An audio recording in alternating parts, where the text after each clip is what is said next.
श्री स्वामी समर्थ. स्वामी सर्व जाणतात. अक्कलकोटची पवित्र भूमी. अक्कलकोट ही केवळ एक नगरी नव्हती, तर भक्तीची भूमी होती. इथे श्री स्वामी समर्थ महाराज प्रत्यक्ष चालत बोलत भक्तांच्या जीवनात उतरले होते. कोणी त्यांना अवलिया म्हणे, कोणी योगी, कोणी वेडा, पण ज्यांनी श्रद्धेने पाहिलं त्यांनी परमात्मा पाहिला. स्वामी साधे कपडे घालीत, कधी रागीट, कधी शांत, कधी गप्प, तर कधी एका वाक्यात आयुष्य बदलणारे. 2. विठ्ठलराव संकटात सापडलेलं आयुष्य. त्या काळात विठ्ठलराव नावाचा एक गृहस्थ अक्कलकोटपासून थोड्या अंतरावर राहत होता. प्रामाणिक, कष्टकरी, पण दुर्दैवाने त्रस्त. व्यवसायात तोटा, घरात आजार, मुलांच्या शिक्षणाची चिंता आणि वर कर्जाचा डोंगर. रोज सकाळी उठून देवपूजा करायचा, पण मनात एक प्रश्न सतत घोंगावत असे. देव आहे, पण माझ्याकडे पाहतो का? एक दिवस कर्जदारांनी दारावर येऊन धमकावलं. त्या रात्री विठ्ठलराव पूर्णपणे कोलमडला. डोळ्यांत अश्रू, मनात अंधार आणि ओठांवर फक्त एकच नाव, श्री स्वामी समर्थ. 3. स्वामींकडे जाण्याचा निश्चय. त्या रात्री त्याला झोप आली नाही. पहाटे ब्रह्ममुहूर्तात उठून त्याने ठरवलं, आज स्वामींकडे जायचंच. काय होईल ते होईल. रिकाम्या हाताने, रिकाम्या खिशाने, पण भरलेल्या मनाने तो अक्कलकोटला निघाला. रस्त्यात तहान लागली, पाय दुखले, पण मन म्हणत होतं, स्वामी बोलावतात आहेत. 4. पहिली भेट. शांततेचं रहस्य. स्वामींचा दरबार भरलेला होता.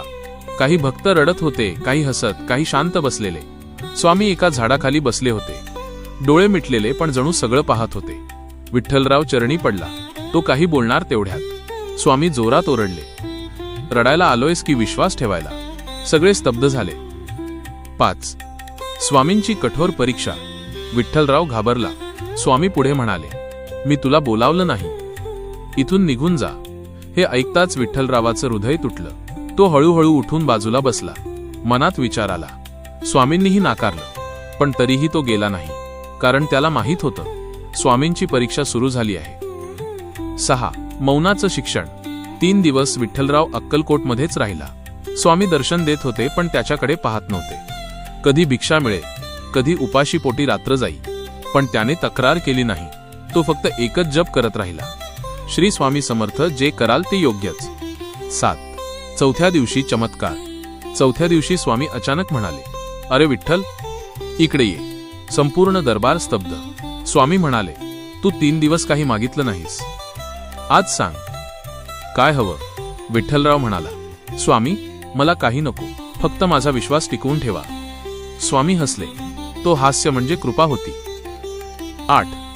स्वामींचा गूढ उपदेश.